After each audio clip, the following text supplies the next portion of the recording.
every 2 or 3 years, the lesson on circumcision comes around.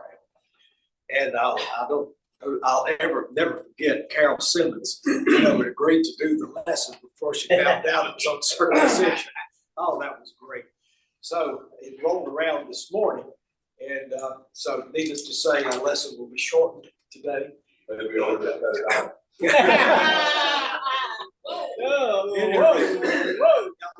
Listen to this. Tony sent out an email, to class members, and this is what he said. Spoiler alert. Vick will be talking about circumcision. Wonder what movie he will reference. Okay?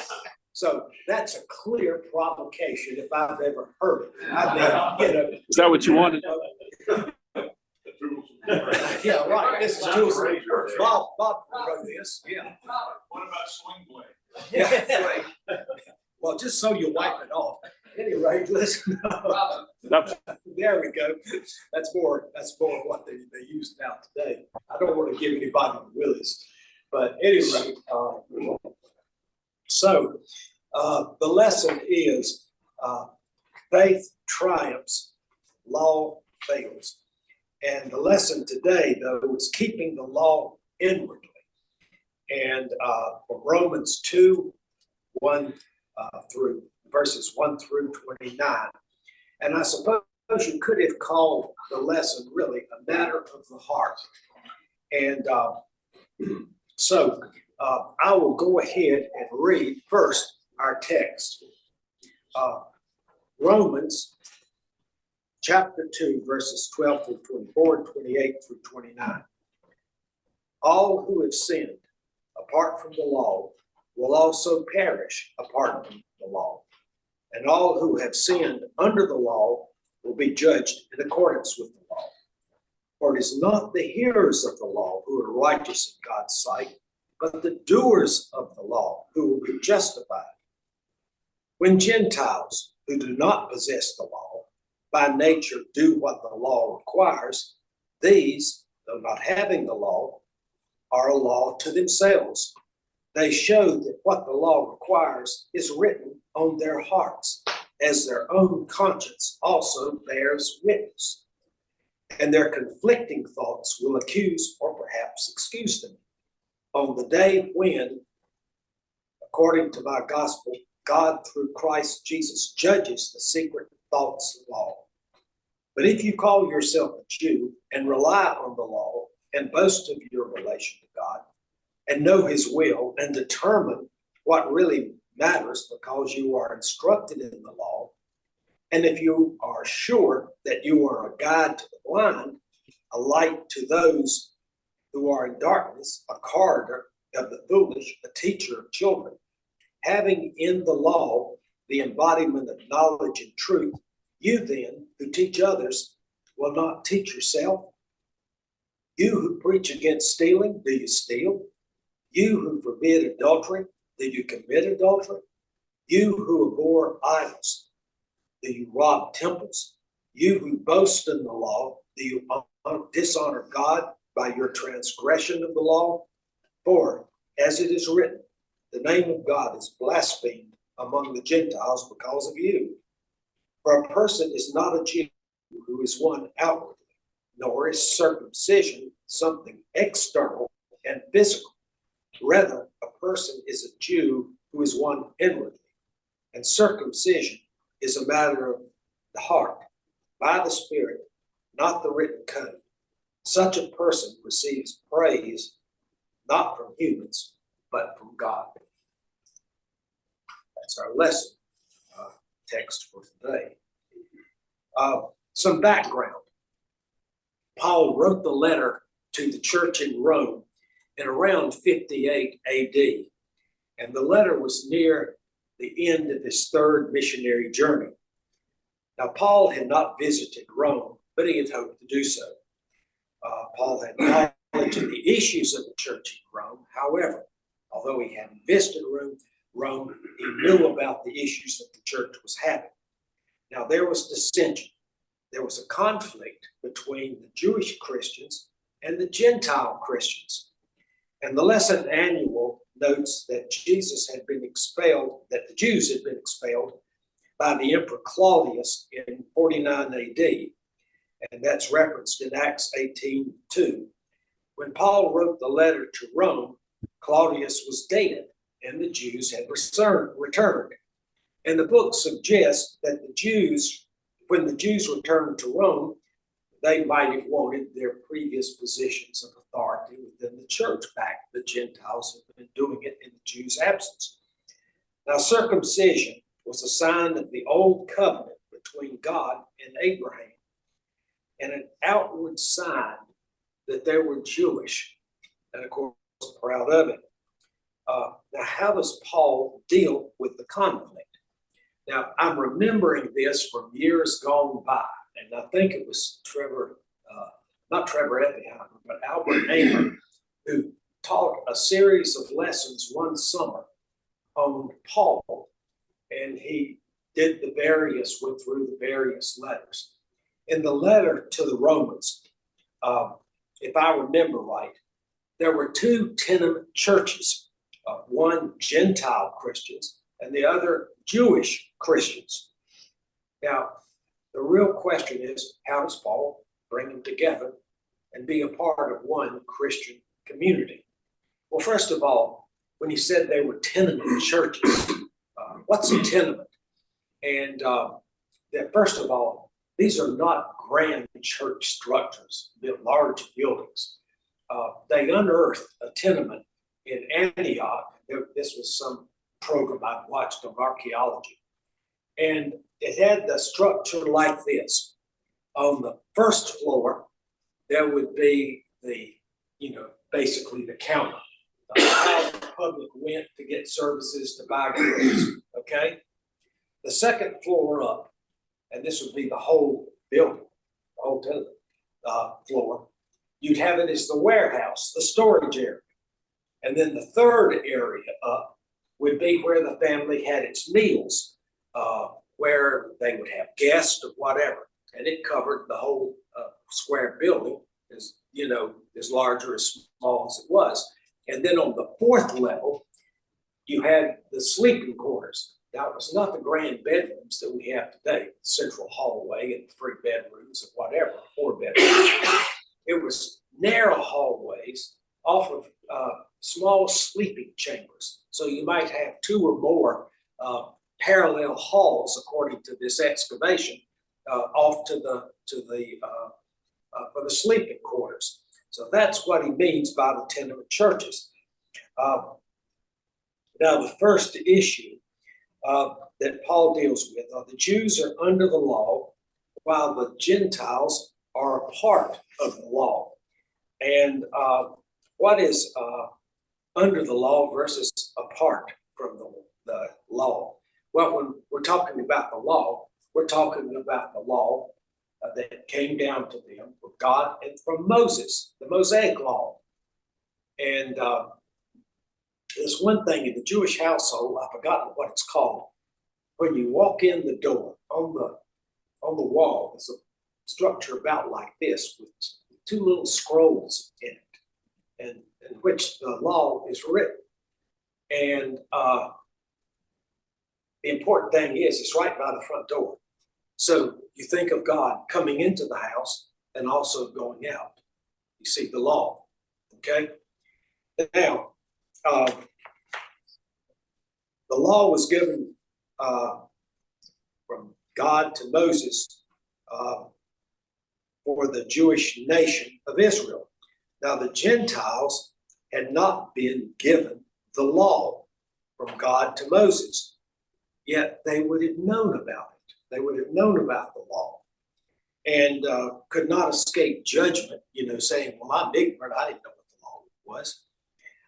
But the Jews, and Paul's thinking, had broken the law and they would be judged by the law and could not escape punishment.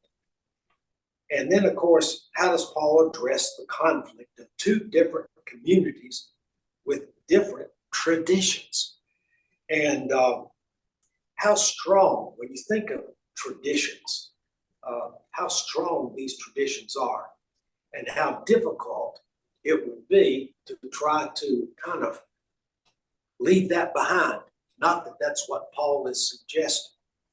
And the traditions are everything. That's what the Pharisees carried with them after the temple was destroyed in 7 AD.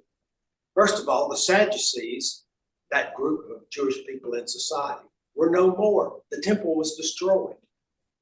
And then, of course, the Zealots, who had helped bring on the whole fight with Rome, they kind of scattered, but the only real section of Jewish society were the Pharisees, the one that studied the law, believed in the written law and the oral law. That was the one that came down through to people. I remembered something that happened when I was in high school. I was a member of a Masonic organization called Hodimale, and we would have periodic meetings. And whatever the host chapter was, whenever there was a dance, they would provide blind dates for the out-of-town guest, from other Hodimale chapters.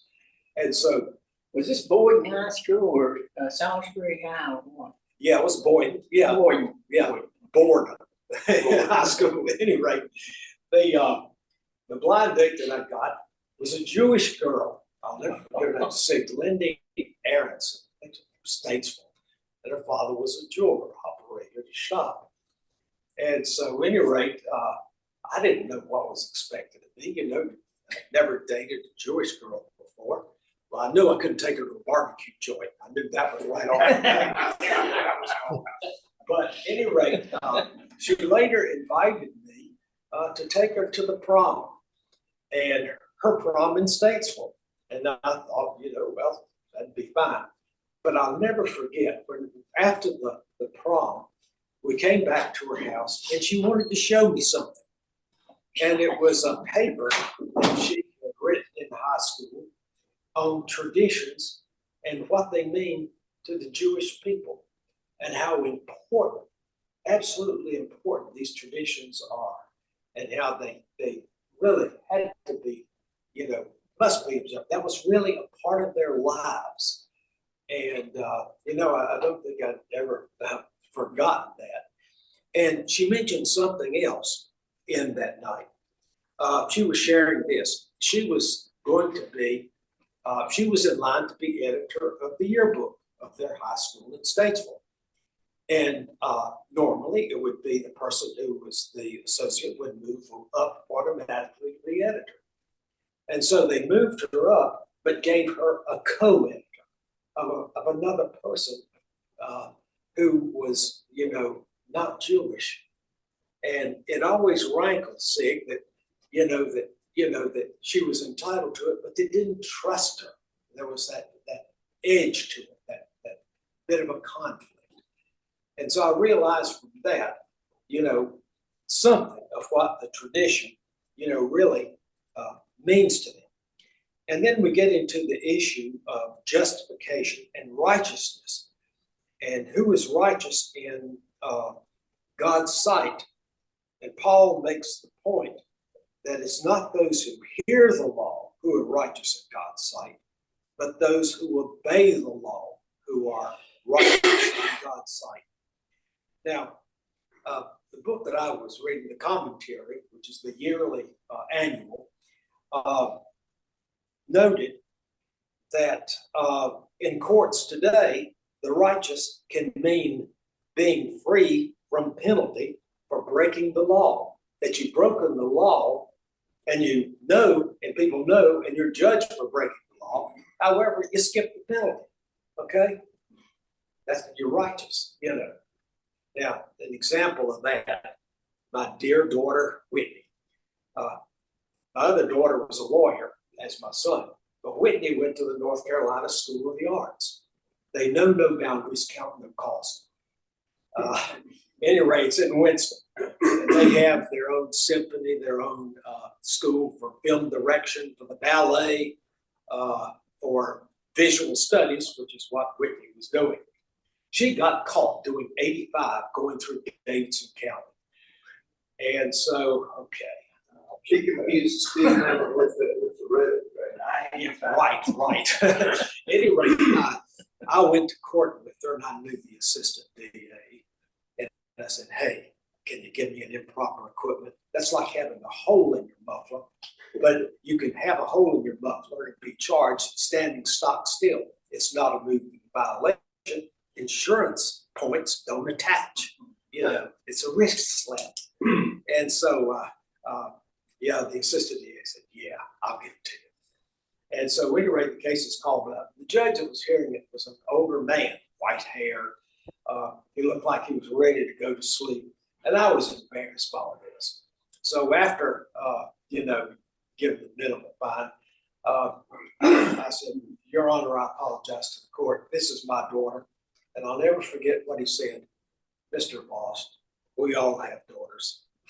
They're like the locusts. They're like the locusts who periodically ravage the crops. That is the end of the story. A month and a half later, she did the same thing again in Davidson County, 85. And I said, I can't go over to that courthouse. I can't be seen there. So I called up Cecil Whitley, a friend of mine. I said, Cecil, do you know anybody in Davidson County? And he gave me the name of an attorney over there that handled a lot of these cases. And actually, I'd actually met him and knew him. So I called him up. He said, you're our representative. Then he looked up her driving record and saw what had happened. He said, man, I can't save her license. They gave you the courthouse last time. There's no way she can keep the license. And so he said, can you tell me anything good about your daughter? They're really almost the exact words. And I said, well, there's one thing she did I told her not to do, but she went ahead and did it anyway. She volunteered over in Winston-Salem at an AIDS hospice house. The people who were there were dying of AIDS. And I'd read the story about how somebody carelessly let the syringe out of some sheets, and the nurse who was changing the sheets got pricked and got AIDS as a result. I said, quick, you can't do this. How will we ever afford to pay for the treatment? You can't do it. She did it anyway, like she did everything else. And so, at any rate, the case comes up, and the judge, I think it was Mary Covington, and I'll never forget, she says, Counselor, can you tell me anything good about your client? Almost exact words. And he said, well, she was a volunteer at an AIDS hospice house in Winston-Salem. And the judge said, she did that? She did that? Prayer for judgment continued. State called the next case. She walked out of court with the license intact. She had to pay a small fine. Now, that's sending on a broad scale. And the original point, she did it. We know we did it. And she knew she did it, but she escaped the penalty. That sometimes is righteous as far as the court of the law is concerned, but not actual righteousness in the eyes of the Lord. Now, Paul makes the comment too that the Gentiles could be obeying the law without actually knowing it, and that but the Gentiles knew not to do it. Okay, and there are other things connected with that. And Paul uses adultery or stealing. You know what I mean? It's almost, they don't refer to the law. They refer to the law as of the statute books, but also what's morally right. And so there's a sense, separate from the Jewish law. And where does that leave us? Of course, today you got the two separate churches. Everybody's different in both churches. Where does that leave us today? And well, first of all, we all know that in one way or another, we've sinned and all fall short of the glory of God. We know we sinned in one way or another, and we know we did it. In high school, I know I did it. Whatever it was, I knew I did it. And what's really bad is when you know you're doing wrong and you do it anyway. Does that ever happen to you? And you know that you're consciously either breaking the law or doing wrong, and then you do it anyway. And I want to keep this for big confession, but I'll tell you this story. This What friend, movie was this? what? What movie was this? I'm going to get to that. And so at any rate, no, never fear. Tony provoked me. I've got to answer him. You know, I can't let him get away with that. I just wish he was here. I had a friend that lives over on Malkin Avenue, nice front porch. I taught him at Catawba College. And it's a hot summer day. We're out on the front porch. And he comes out bringing a gin and tonic with a slice of lime. Now, it's hot, it's summer. So we down that, we keep talking and talking. He brings out another one. That might have been the third or fourth, I really don't remember. But at some point, my friend said, you know, hey, that's about, I think we've had enough. So at the time I was driving this little 2-seat sports car and I had the top back.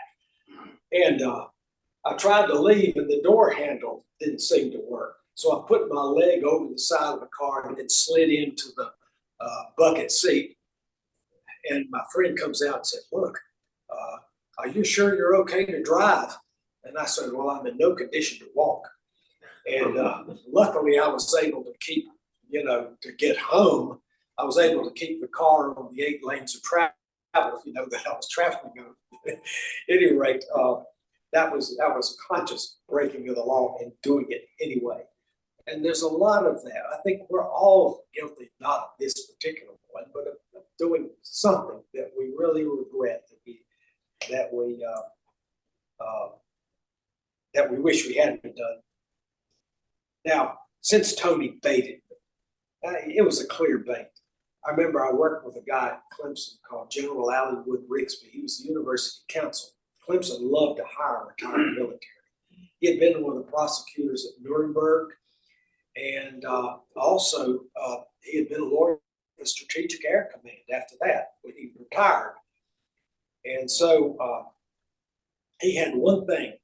The one thing that he taught me, what a minute was, he said, you always answer a challenge. You don't let them get away. You always answer a challenge. And that sounds military to you, Chris. At any rate, so what's the film? How on earth can you have a movie? Tony was secure in the knowledge that how can you have a movie about circumcision? You know what I mean? Who would go to see it? And actually there is one. And it's called Europa. And it's a German film from 1990. Won the Golden Globe that year. Won at one of the film festivals in Europe.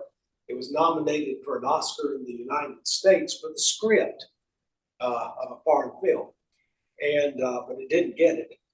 Now, the interesting thing it is, how can you make a movie about circumcision? He's a Jewish boy living in Germany in the 1930s.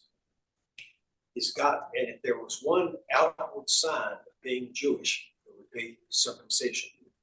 He spends the whole movie hiding the fact that he's a Jew, hiding his circumcision. And if you ever want to see the film, the front of the thing has part of a bathtub, and he's in a robe covering the circumcision with his hands. You know what I mean? And the awful thing about it, he was circumcised on the 8th day after birth. That was the Jewish custom. Now, of course, time passes. He's now a young adult, and the bar mitzvah occurs on the same date that there was Kristallnacht. A Kristallnacht is the night of broken glass. Some German Nazi some Jewish student, probably in Paris, that killed a Nazi diplomat. And this is before, of course, the war. And the crowds in Germany were divided into groups. You had the Aryan, which means racial purity, and the other were Jewish. And everything was blamed on the Jews.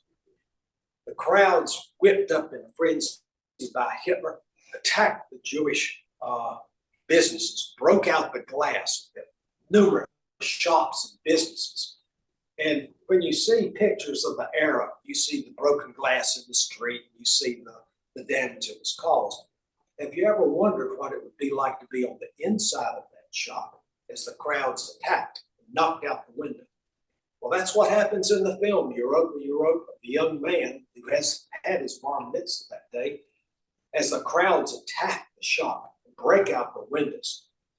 The parents try to get them scattered, and he and his brother get out through a back window. Sister doesn't make it out.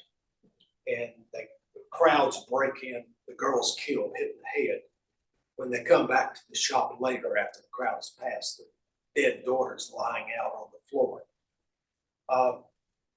They had been before moving to Germany, Polish, and he had a Polish passport. And so his father tried to get him to go back to Poland. And then, of course, you know what happened in Poland. You had the deal between Hitler and Stalin. And there's a riot scene in it where there's a dance. And you had these two students, as a joke. One of them dresses up as Hitler, and the other is Stalin, and they dance together, in the center of the room, and everybody thinks it's funny. It ain't funny. Hitler attacks.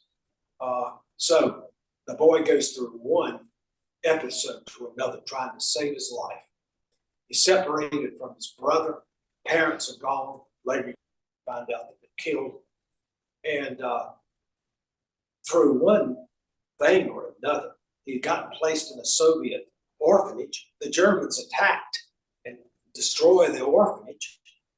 And then he's taken out of there. And then later, the Germans found out that he can speak Russian. They use him as a translator. And so he wants to get out of the Nazis' grasp. And he later convinces them that he's German. And then one night when he tries to defect, he's got his rifle over his head, and the Germans think he's leading an attack. So they follow him. They defeat the Russians, and they hail him as a hero. And they're going to put him in a member of Hitler Youth. He has to wear the uniform of Hitler Youth. He has to stab regularly the Star of David, that they have on the wall. And the guy who they're going to have to check for racial purity, do the cranial measurements and everything. But they haven't seen the circumcision. And then one day there's going to be a medical exam and they have to strip him. And the boy tells him, well, I have my certificate of purity, racial purity, but I left it back at the room. And he starts back to the room and the building blows up. It's been bombed. And so he gets away with that. But it goes through one misadventure. When the Russians grab him, they think he's German. And they're going to treat him accordingly to that. But finally, he knew a boy that had just been released from a concentration camp, one of the few that survived. He testified that he's really Jewish. So now his Jewish is important. And eventually, he finds his way, what's left of his family, and migrates to Israel after the war. Now, the thing, it sounds like melodrama, doesn't it? How melodrama? The problem is that it's true. It's based on a true story. Solomon Perel is the boy's name. The name he adopted was Peter's. So, two different groups, and you see how the groups, how basic and how different they were. So what does that mean for us today? And Paul's letter is a ringing defense of we all come short of the glory of God, every one of us. And it's a plea for tolerance, that there's one thing that brings us together, and that's the faith in Jesus Christ. If we have faith and follow his commandments, that is what's important. Will Durant wrote a series of books called The Story of Civilization. And in the book that involved our Oriental heritage, he talks about this. He said that Paul wrote some of the greatest lessons the world has ever known. And reading a book like Romans, it's complicated. God's complicated. But the application of it is clear as a bell. We maintain faith.